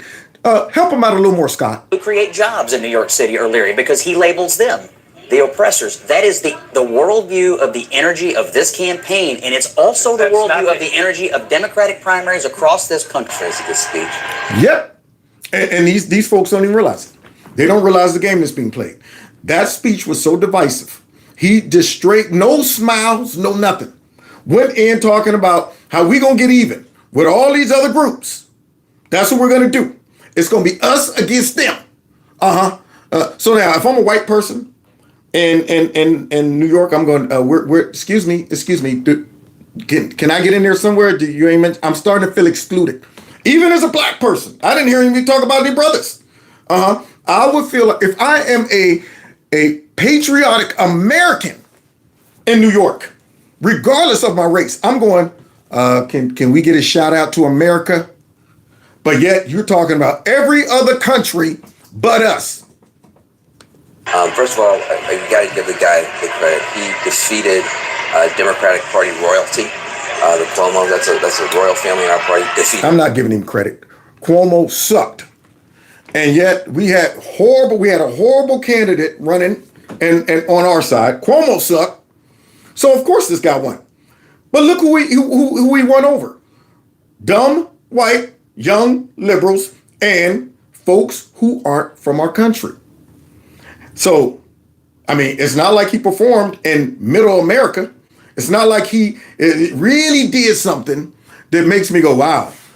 I mean, a lot of folks, no, you take this dude in any other state, he gets buried. You put up a decent candidate, he gets buried. And yet we couldn't produce anybody better than this weasel. I mean, I would have been shocked if he'd have lost. Defeated the oligarchs and rich folks who jumped in to try to stop him, and then defeated Donald Trump. So the triumphalism that you see... How do you defeat Donald Trump? What are you talking about? But anyway, let's continue. There is earned. A year ago, nobody ever heard of the guy. And the younger people who I'm hearing from feel a great deal of relief and pride, and they're fired up, and they feel they've been silenced for too long. So he's rich. His wife, I heard, is richer than he is. But yet he's talking about grievances. He's talking about millionaires. He's talking about the middle class, the underprivileged, talking about all of them. 34 years old. Now he's responsible for all of New York, all of the financial stuff that goes through New York. I mean, this is unbelievable. At 34, I didn't know nothing. I mean, the crazy part is every 5 or 10 years, you realize that you didn't know nothing. You hit 30, you're like, oh, I know everything now. Till you're 35, then you're going, man, I ain't know nothing at 30. And of course, that goes on. And you get smarter and you become more wiser. But yet they let this guy have control over the whole state, the whole city, rather. And I'm going, this dude ain't never done nothing. He's 34 and he's rich and been privileged and taken care of by his mammy. And y'all put him in charge all because he promised y'all free stuff and revenge against the rich. That speech appealed to some, but I think he missed an opportunity. Oh, he missed an opportunity. I think the Mamdani that we saw on the campaign trail, who was a lot more calm, who was a lot warmer, who was a lot more embracing, was not present in that speech. What? Are you saying, Van Jones, that you were bamboozled? That's why the Muslim guy who said that radical Islamists would never vote for a Republican. Yeah, they know they can't pull that crap off with us. I'm not bamboozled by this dude. I knew what he was going to do. I knew what he was up to. And I think that Mamdani is the one you need to hear from tonight. There are a lot of people trying to figure out, can I get on this train with him or not? Well, it's too late. Yeah, New Yorkers voted him in. Those folks got to go for the train ride one way or another. And then you get his mother out there who said that he is not American. You get his dad who talks about how evil America is.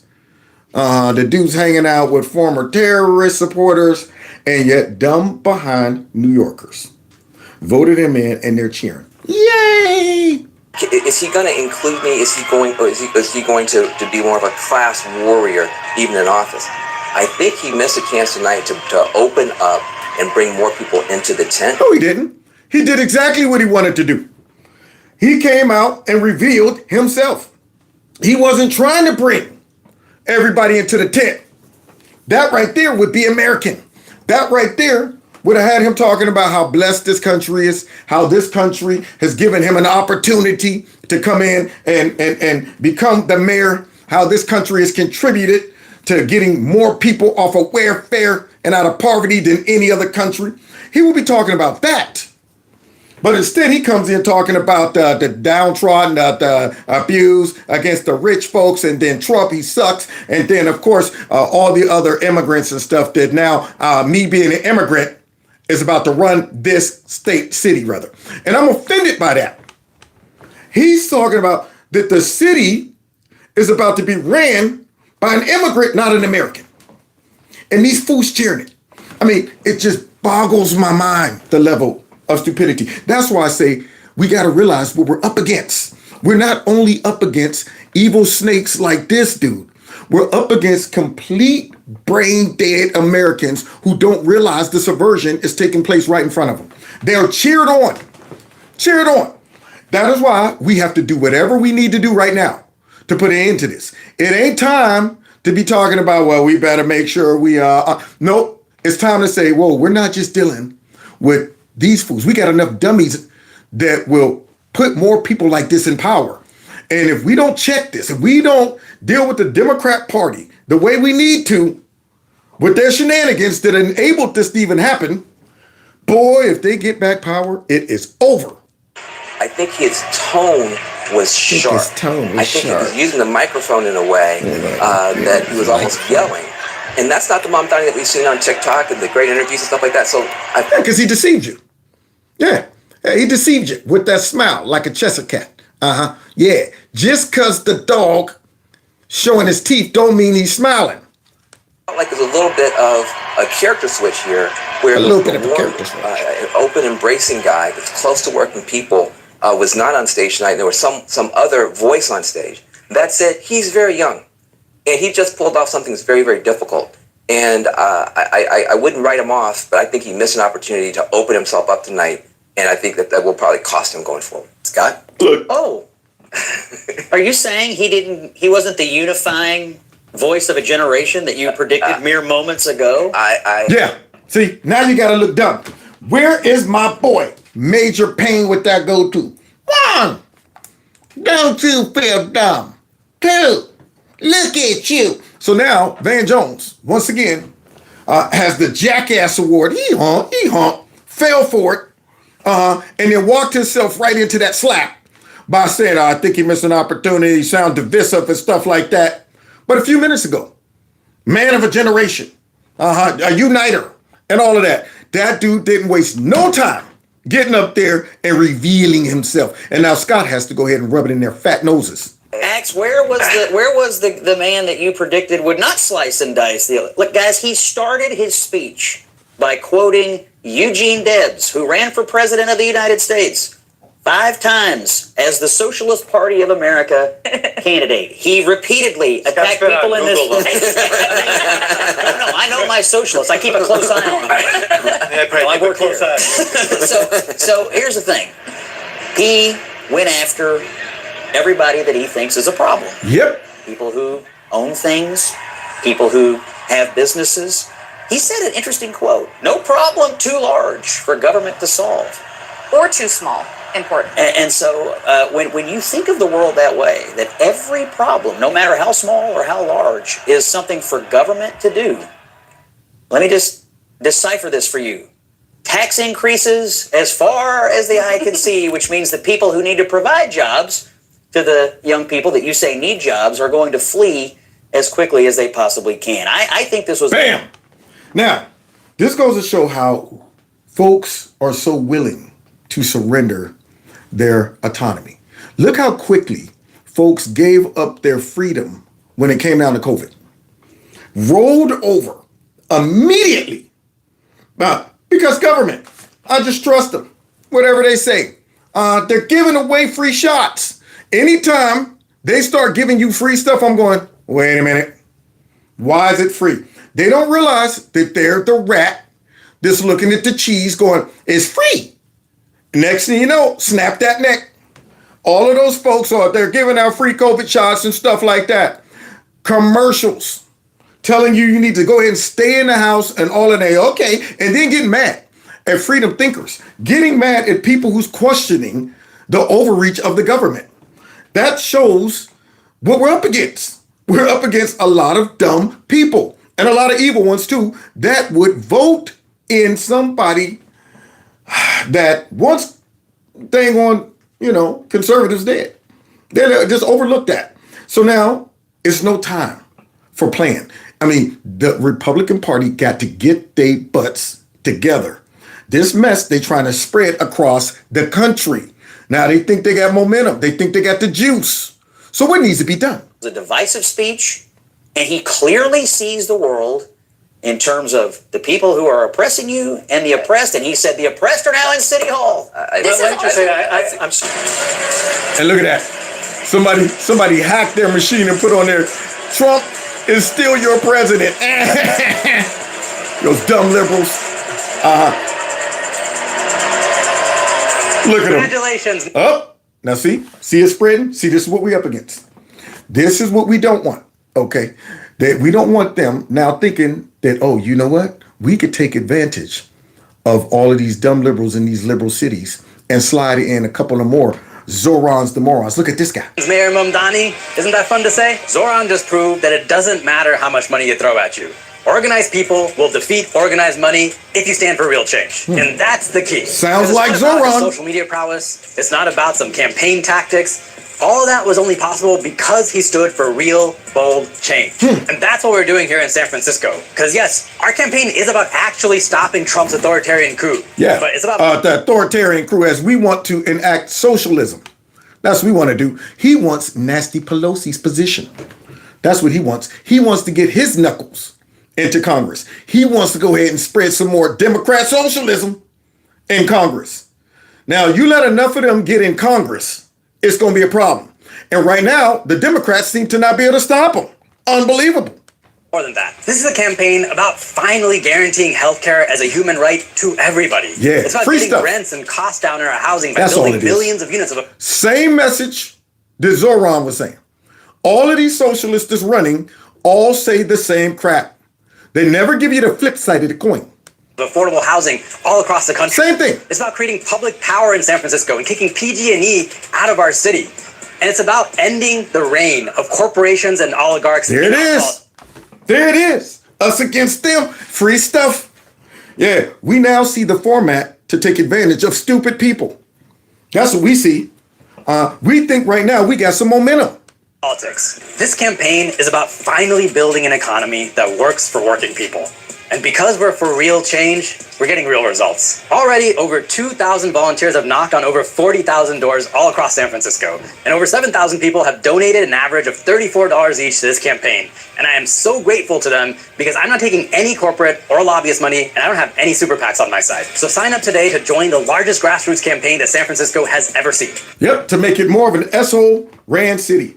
Yep, to put another Democrat socialist in power, to subvert our government, the way of life, our Constitution. Yeah, folks are flirting with this trash. While Republicans are doing what? Patty cake, baker's pan. All the power, but ain't wielding it. We're going to knock on every door in the city. We're going to talk to hundreds of thousands. Uh-oh. That's my car. I think. Wait a minute. What the? Hold on, y'all. There we go. Yeah. I smashed my key fob. I don't think nobody would be breaking in my car in the middle of the day, especially with the wall of pain right there. Yeah, right there. The wall of pain would have went ahead and stopped that. But now let's finish hearing from this folks right here just trying to take over our country. The voters, because we know if we do that, we're going to win this thing. I think we should. Now, here's our weakness. Here's our weakness. Our weakness is we don't understand that these folks in the Democrat Party are willing to do whatever they have to do for power, whatever they have to do to win. We still haven't learned yet, after all of the lawfare that was open, all of the cheating, all of the corruption, all of them talking about doing things that will ensure their power forever. And what are we doing to stop it? Nothing. Listen to Kamala Harris now bring up something that will give them even more power. And if you let them keep winning, this is what's coming. Reduce voting age to 16. What? I'll tell you why. Why? So, Gen Z, they're aged about 13 through 27. Yeah, They've only known the climate crisis. Make it make sense. Make it make sense. But see, remember though, we're bullcrap proofed. We see through this mess. We understand how evil these folks are. We understand that they always have a hidden agenda and a hidden motive, and it is to ensure more power. So what is she talking about? Giving 16-year-olds the right to vote. Now, who do you think those 16-year-olds are going to be voting for? If we put these people back in power, we mess around, let them get back in power, this is the kind of stuff. You think they're going to risk another Trump? You think they're going to risk having to win an election of common sense policies? No, they want to go ahead and ensure voter blocks that are too dumb, too immature, don't have enough life experience, too emotional to realize that they're being manipulated. All teenagers are rebels. They all want to be a part against the system. We're fighting against the system, man. Trump's trying to suppress you. And all of this. And all of these folks will be voting for these dummies. And she's trying to convince us, the smart people, that these are the real reasons why she thinks it's smart. Missed substantial parts of their education because of the pandemic. The pandemic. If they're in high school or college, especially in college, it is very likely that whatever they've chosen as their major for study may not result in an affordable wage. They've coined the term climate anxiety. They've claimed that term, y'all put it on them. What the heck is climate anxiety? What is that? Huh? Yeah, you brainwashed them into thinking you got to fight for all these causes. Climate anxiety. We're scared about the climate. Described fear of not only being able to buy a home, but that fear will be wiped out by extreme weather, but fear of having children. It is expected that Gen Z will have 10 to 12 jobs in their lifetime. And what does this have to do with them voting? Is my question. They are a larger number than boomers. There it is. They're a larger number than boomers. They believe in all of these stupid things that really does not impact their life, like climate anxiety. Stupid stuff that y'all come up with to manipulate people's emotions, to make people afraid, to get them on board to think they're fighting for something, they're saving stuff, and they don't realize the important stuff. Like America first, a good job, making sure our country is secure, all of that stuff. And she's trying to sell this crap. And I'm sitting there going, this is crap, right? You know that I'm seeing through this. You know that any smart person is going, what you really want is another voting base, because you're losing a lot of young voters right now to conservatives, and you want to replace them with younger, stupid people. That's what you want to do. There's a specific generation of people who are going to impact our nation and the world. Yep. No, they're going to impact Democrat power. That is all you're thinking about. You're not worried about these 16-year-olds. You're the one that said they're stupid. And I think we must invest in them, but I think that they are rightly impatient with a lot of what is the tradition of leadership right now. And if they were able to vote, because they know everything that's happening right now is going to impact them more than anybody older than them, for the most part. Ah, there it is. Yeah.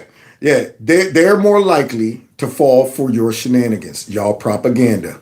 Yeah, they're more likely to jump on board with we're hating Trump and we're fighting against Orange Man. And she thinks she got it hidden. And I'm sitting there listening and I'm going, wow.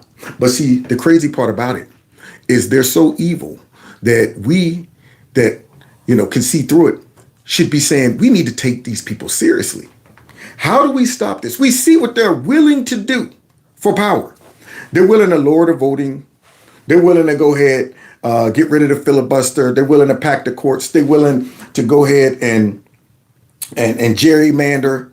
They're willing to do all of that. They're willing to use lawfare. They're willing to spy on Republicans and have their phone records pulled. They're willing to do all of that. They're willing to vote in people who are okay with Republicans getting murdered and their kids. Yeah, they're willing to bring in all of these radical, Democrat socialists that hate the country. They're willing to do it all, man. See, and yet, what are we doing? Messing around. In terms of how these systems work. If they're voting right now at 16 and up, they're going to be talking about the importance of climate. They're going to be talking about unnecessary. The importance of figuring out how AI is going to affect the future of the workforce.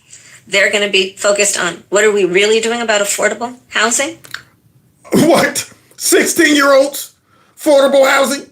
Delivered to parents. She sounds stupid. But to a liberal, this would make sense. That's what I'm saying. We're up against a lot. To a liberal, they're going, that makes sense. And I'm going, are you kidding me? You think I was worried about affordable housing at 16? Boy, I tell you. And yet, she don't think that we see through her diabolical scheme. And basically in politics, here's the hard truth about this. Is what? There are two centers of power that tend to influence how politicians think. Groups that vote the most and people who write the most checks. And I'm going to go every day with the people. And thinking about how do we strengthen people. How do we strengthen the Democrats? That's all. And we're willing to do whatever we got to do to make that happen. So guess what? My suggestion is we need to do whatever we have to do to not allow that to happen. Actually going to the polls and voting. This was not a loophole. The Biden administration. Look at these. This is what they did to us. This is what they were willing to do for power. See, Stephen Miller is keeping it real. And these folks are fighting like the Dickens to stop us from reversing this. Secretary of Homeland Security, Alejandro Mayorkas, devised a scheme to fly illegal aliens into the country and then to escort them en masse across the border by the millions, and to give them something known as parole, which gives them a work permit, which gives them a social security number, which gives them access to the voting booth. You see that? That's what they're willing to do. They put that whole scheme together. But guess what? We saw it. We saw it, man. I mean, they got on TV every week lying to us about the immigration. They saying it ain't a crisis. It's Trump's making it up. We're being xenophobic because we're mad. We want the country to remain white. We're all about the replacement theory. They use all of that crap against us. They use all of that bull crap to convince dummies that this was okay. We should be okay with this. We should be fighting for this. We got enough room in America. All of that crap they were willing to do. They coordinated this. And yet, what are we doing? Was the plan all along to get them here illegally so they can get free government benefits, get hooked to welfare, and be able to participate in American elections. This was an attack on democracy by the Democrat Party. It's the same attack that we see, Sean, when you have California, a sanctuary state, that is refusing to turn over even illegal alien criminals and gang members to ICE. So these are illegal aliens in California who have been arrested by California police, by California law enforcement for serious crimes, for crimes against children, for felonies, for crimes that threaten public safety, and they are refusing to hand these criminal illegal aliens over to ICE. Instead, they're freeing them back into the cities to offend and offend again. Now you see the evil we're dealing with? Now do you see the opposition? We're no longer at the stage where we can sit back and debate and question and wait it out and see what happens. And hopefully these people will change. No, these people are gunning for us. They're willing to do all of this. And Zoran the moron is going to do the same thing in New York. He's going to make it so tough for ICE to get these people out of there. He ain't going to be caring about the crime because he already, let everybody know how he feel about crime. It's just a social construct. That's what that stuff is. And yet, what are we doing with the power we have right now? What are we doing? Are we codifying some of Trump's policies? Trump is dropping some of the best policies right now. But without the support of Congress, those policies get wiped out. Yeah, we mess around and get a rhino in. We mess around and let the Democrats get power. That stuff is gone. Okay, so what do we need to do? Especially considering we know what these folks will do. By any definition, what California is doing is criminal. It is a violation of our laws. It is one of the most heinous things that I have seen in my entire life in Washington. They're filibustering this to try and prop up a bunch of half-assed candidates in places like the Commonwealth of Virginia and Jersey. Bam! See, now she's keeping it real. They're filibustering. They want to keep the government shut down, not because they really want to look out for the people. This is how evil they are. No, they want to keep that shut down to manipulate the people. That's what it is. And yet we're, appeasing them right now? Trump is saying, you know what we need to do? Abolish the filibuster. These people want to play games. These people are that cruel, that evil. These people will stop the agenda. These people will use all of these stupid lower level courts to hold up stuff. These people will never pass any of his policies into legislation. They'll filibuster everything. We need to go ahead, abolish that mess, and we need to go ahead and say, we're changing the voting laws. We need to make sure that you got to show an ID. You got to be an American. You can't get a license. We're making it a law that y'all need to reveal all of your voter rolls. All of the stuff that Trump is signing as executive orders will be undone because the Republicans aren't doing enough to solidify it, to make sure that this stuff don't get reversed. And if they think they're going to work with the Democrats to go ahead and support this mess, you got another thing coming. If they think that the Democrats are going to return the favor, if they get in power, you got another thing coming. So yes, they're willing to starve their people. They're willing to get rid of that SNAP. All of that, if they feel they can manipulate the people into voting against Trump, slowing up the agenda, messing around with the economy, playing games while bringing in socialists and fighting with ICE all over the place. They are agents of chaos, and we need to treat them like that.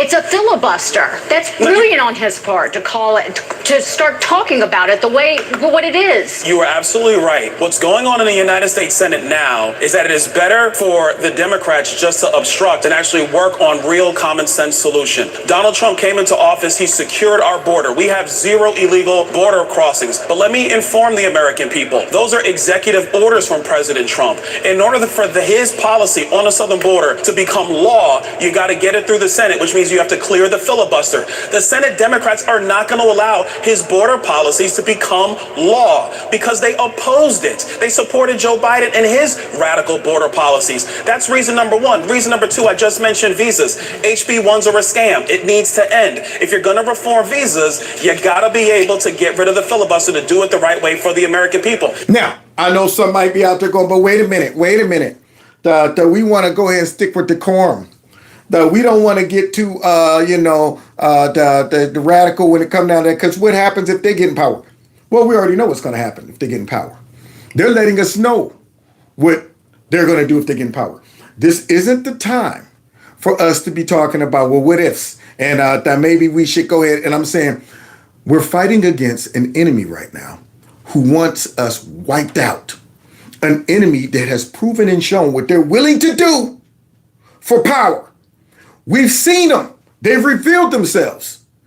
So if you think for 1 second they're going to have pity and mercy if they weasel their way back into power, if you think they're going to respect the filibuster and they're going to respect our norms and they didn't do it before. These folks are talking about 16-year-olds voting. They're talking about, letting all these illegal immigrants stay. All of this mess they're talking about. They're going to do it. We have to approach them like that. We have to strategically look at the Democrat Party like it needs to be eradicated. It needs to be beaten out of existence, meaning this. Every conservative state, every governor needs to go ahead, redistrict. They need to all be on one accord. They need to get tough and realize the danger that our country's in. Redistrict the heck out of every single conservative state to ensure that we maximize the amount of House members and senators. Maximize it. To the point where they're going, man, they're going to have like 26 new House members and senators. We'll never get back in power with all of those. We need to do that immediately. Not mess around, not toy around, not waste the opportunity that we have right now, waste the power that we have right now. See, that's what I fear. I fear we're going to wake up and go, we had power for 2 years and didn't do nothing. Didn't get nothing passed that will remain. Nothing passed that will stop the enemy from rebounding. And when the enemy gets the power, they're going to trash us. Trash us. And yet, what are we out there? Oh, we don't want to go too far. Weak Republicans, man. They don't realize who we're up against and what we're up against. And we can go down the list. Energy, spending policy, etc. Regulatory burdens in the United States of America on every business, large and small. That's right. The obstructionists are the Senate Democrats. And listen to what he says. And I challenge any conservative that might have a problem with abolishing the filibuster. Please tell me that if you can ensure this, what he's about to say, then cool. Let's lay off of it. But I'm pretty sure we all know the answer to this.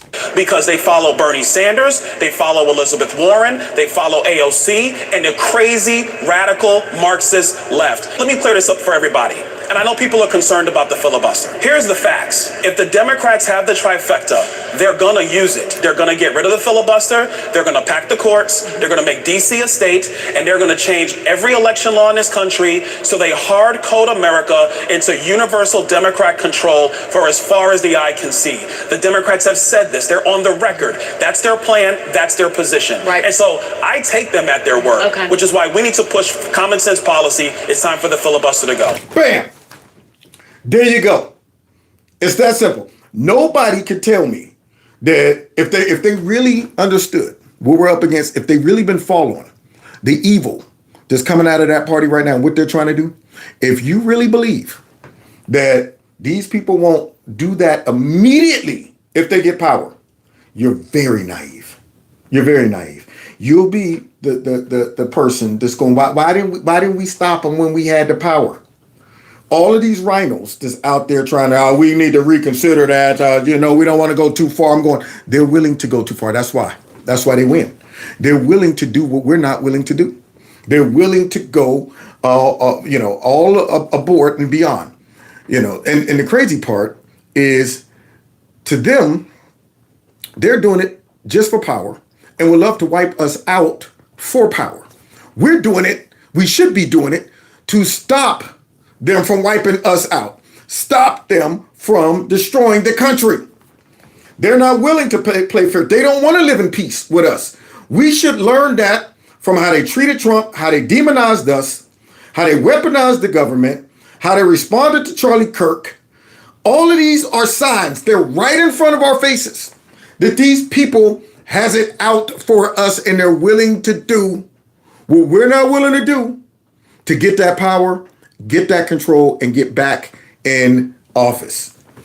And I'm saying, okay, if y'all don't get tough, if y'all don't do what's necessary to save the country, we'll wake up 4 years from now, Trump will be gone, things will go back to normal, and somehow they'll slide from they go their way back into power, and then they're going to go ahead and do exactly what he's talking about.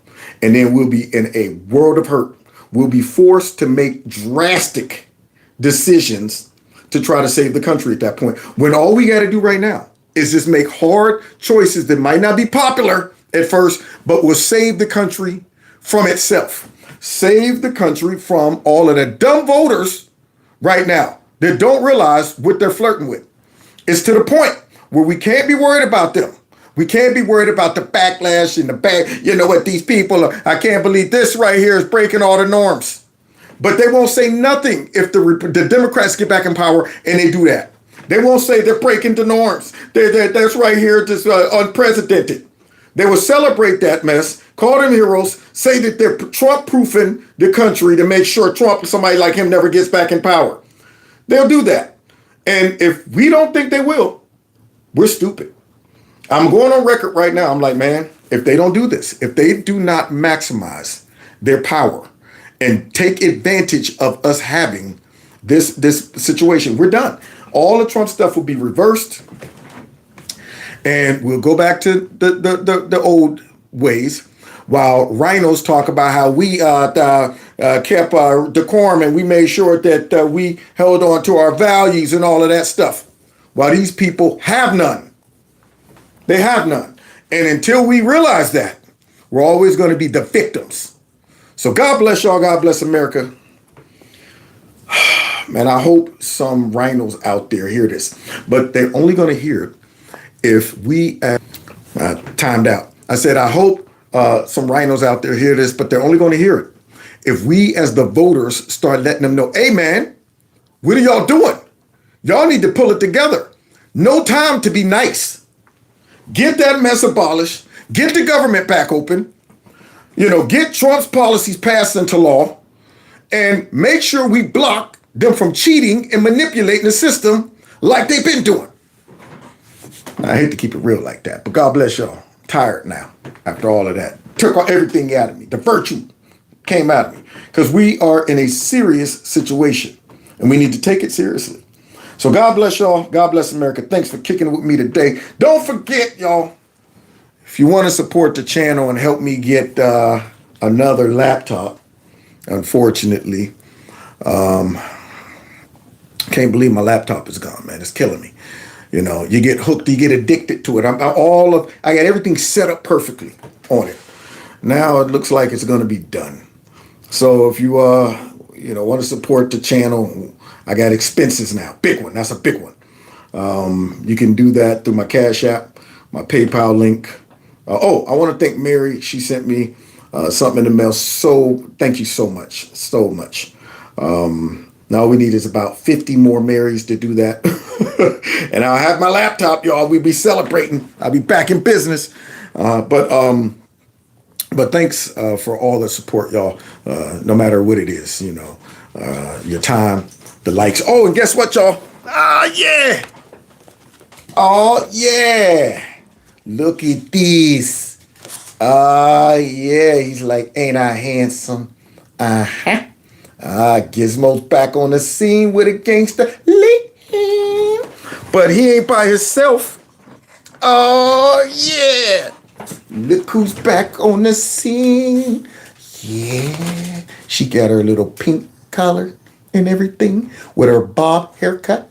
Yeah, you see the bob haircut? Yeah. Show it off. Show off your bob haircut.